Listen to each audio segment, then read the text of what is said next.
독립도시 광명시를 선포합니다. 그동안 우리가 여러분과 함께 학습하고 공부하고 방향을 설정하고 목표를 설정했습니다. 이제는 여러분이 하셔야 됩니다. 어느 교수분이 이렇게 질문합니다. 탄소 독립 매우 추상적이고 제도도 아직 마련이 안 돼 있고 교육만 가지고 한계가 있고 캠페인만 가지고 한계가 있고 특정 단체들만 한도 이 문제가 해결될 것 같지 않다고 생각하는데 라고 저한테 질문했어요. 상당히 부정적인 시각을 가지고 질문하는 것이죠. 그러한 걱정과 우려가 있지만 가장 중요한 것은 시민의 저력, 시민의 역량, 시민의 힘을 믿기 때문에 광명시는 이 사업을 자신감 있게 추진한다고 했습니다. 이제 2050 탄소 중립은 광명시가 아니면 그 어떤 뛰어난 정책 지도자가 앞에서 선도한다고 해서 절대로 이 문제가 해결된다고 보지는 않습니다. 이 자리에 시민 여러분들이 선도적으로 이끌고 나갔을 때 가능하다고 생각합니다. 가장 지속 가능한 전략이 뭐냐? 기업입니다. 이 기업은 탄소 중립 실천하기 굉장히 어려운 측면들이 있습니다. 이 기업이 좀 더 빨리 탄소 중립 실천할 수 있도록 하기 위해서는 국민들이, 시민들이 기업을 감시하고 가장 탄소를 많이 발생하는 기업은 불명령을 하고 가장 탄소를 줄이는 기업들에 대해서는 국민들이 함께 응원하고 지지해주는 형태로 갈 수 있는 사회로 오는 것, 그러면 좀 가능하다고 본다. 그래서 이 모든 힘은 시민한테 달려있다. 지금 호주와 캐나다, 미국은 곳곳에서 산불이 일어납니다. 유럽은 불가마입니다. 중국은 물난리가 심해지고 있고요. 우리나라도 작년에 비가 엄청 많이 왔고 우리 광명에서도 엄청난 비가 쏟아졌습니다. 어제도 비가 많이 올 것으로 예상했는데 다행히 그렇게 많이 오진 않았습니다. 올해 얼마나 더 많은 비가 내릴지 모릅니다. 이렇게 불안한 환경 속에서 우리가 살고 있습니다. IPCC에서 2030년도에 1.5도가 될 거라고 예측하고 있습니다. 그런데 올해 나온 자리에 보면 3년 더 앞당겨질 것이라고 이야기하고 있습니다. 그런데 분명한 것은 2030년도는 반드시 1.5도가 넘을 거라고 하는 거죠. 우리가 아무런 노력을 하지 않으면. 그런데 1.5도의 기준이 뭐냐? 그랬더니 그냥 기후 재난입니다라고 전문가들은 이야기합니다. 기후 재난. 그 재난 상태가 어떤 것인지는 우리가 경험해보지 못했습니다. 그래서 우리가 그것을 막기 위해서 최선을 다해서 노력하는 것이고 이 탄소 중립은 바로 우리가 함께 이 지구에서 공존해 나가는 길이라고 생각합니다. 그래서 우리 광명시는 2019년도에 대한민국 최초로 기후에너지관을 만들어서 시작했고 기후에너지센터 그리고 지금은 1.5도시 기후의견이 만들어지고 그리고 올해 탄소 포인트제를 실행하고 있습니다. 얼마 전에 정책 만족도 조사를 했는데 기후 정책과 관련해서 가장 시민들이 만족도가 높은 것이 이거였습니다. 그런데 전체적으로 가장 1위는 지역화폐였습니다. 그런데 탄소 중립 정책과 관련해서도 이 탄소 포인트제에 있어요. 지역화폐로 포인트를 쌓으면 실천활동하면 10만원까지 되돌려드리는 것이죠. 시민들이 참여할 수 있는 정책 중심으로 지금까지 쭉 진행해 왔습니다. 예.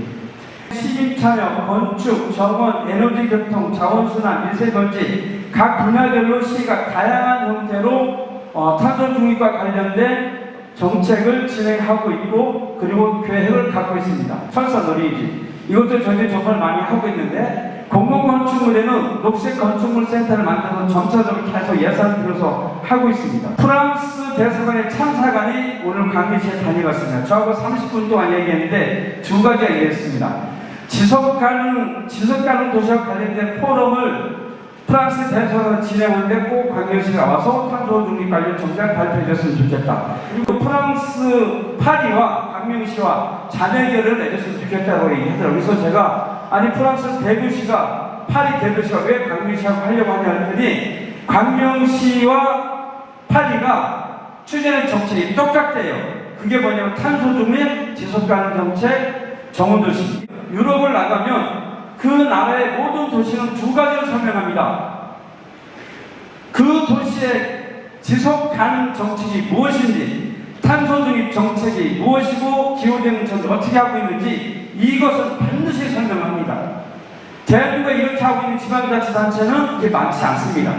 에너지 교통 분야와 관련해서는 온실가스 배출이 가장 많은 것이 도로 수송 분야입니다. 이 부분을 어떻게 감축할 것이냐가 가장 중요한 목표이기 때문에 앞으로 많은 활동가 분들과 지역에서 통해서 많은 노력을 해줬으면 좋겠습니다. 자원순환 분야는 여러 가지 정책들을 하고 있는데 업사이클 아트센터를 시민체육관옆에 지면서 새롭게 확장됩니다. 그걸 통해서 인적 인프라와 여러 인프라를 확대해 나가면서 이 사업들을 강화시켜 나갈 것입니다. 미세먼지 정책은 여러 가지 진행을 하고 있는데 매년 100일토를 통해서 계속 정책 점검을 해 나가고 있고 광명시는 공사가 진행되고 있는 지역에 지속적인 감시를 통해서 미세먼지 줄이는 정책을 펼쳐나가고 있고요. 그리고 사주차가 광명시에 10대가 돌아다니면서 계속 청소하고 있습니다. 저희 오늘의 핵심은 이겁니다. 2050년도에 탄소중립 실현 제로를 만들어가는데 2030년까지 온실가스는 40%의 감축입니다. 이것은 대한민국의 목표입니다. 그 목표를 광명시와 함께 하겠다고 하는 거 하시고요. 이 그래프가 현재 보면 2018년 기준, 현재 나와 있는 데이터로 저희가 최근 것이 2018년인데요. 그것도 정확하게 감축해 나가야 합니다. 어렵죠. 쉽지 않죠. 그러나 우리는 하자라고 하는 약속과 결의를 하고 이제 해야 합니다. 여기 보시면 분야별 온실가스 배출량이 수성이 42%, 가정이 20%, 상업이 19%, 제조 건설이 10%, 기타 9%입니다. 그래서 가정에서 가장 이 온실가스 감축을 위한 노력을 해야 할 것이라고 생각합니다. 다음 넘겨 주십시오. 그래서 기본 6대 추진 전략은 교육을 통해서 성공 모델을 만들고 시민이 주도해서 거버넌스를 증강하고 선도 거점은 상계 신도시와 강명 시흥 테크노 밸리 등 새로운 신도시를 중심으로 해서 탄소중립 도시 만들어가자라고 하는 것이고 이런 걸 통해서 탄소중립 생태계 만들어가자라고 하는 6대 추진 전략을 통해서 총 100개 추진 과제를 만들고 약 2030년까지 8천억 예산을 가지고 추진하겠다라고 하는 목표를 만들었습니다. 첫 번째는 탄소중립 성공 모델을 위해서 우리가 현재 하고 있는 1.5도 탄소중립 포인트 10-10-10 사업을 브랜드에서 가지고 가자. 제로에너지 건축물과 건축인의 전문 플랫폼을 구축해서 끊임없이 공공 건축물의 제로에너지를 실현해 나가자. 제일 어려운 과제가 산학연입니다. 우리는 광명에 대학이 없습니다. 대학의 연구와 교육 시스템을 가지고 와야 됩니다. 그래서 이것을 어떻게 할까 하고 대학과 연계하기 시스템을 지금 수차례에 걸쳐서 이 논의를 현재 진행하고 있습니다. 인력 그리고 기업과 광명시 함께 전략을 찾아야 되는데 아직 우리 광명에서는 이것에 함께 하고자 하는 기업이 많지는 않습니다.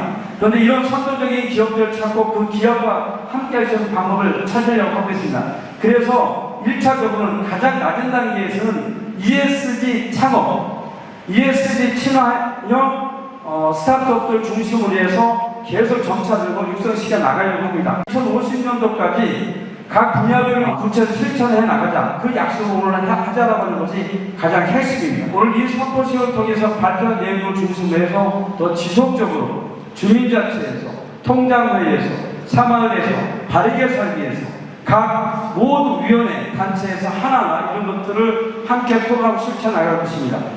방향과 목표는 이미 다 나왔기 때문에 그것을 어떻게 실천할 것인가는 이제 우리 시민들의 몫이라고 생각합니다. 그것에 대해서 최선을 다하는 것은 보다 많은 인센티브를 지원하는 정책으로 저희는 확장시켜 나갈 것입니다. 2050 탄소중립 광명 함께 여러분과 만들어갑시다. 감사합니다. 고맙습니다.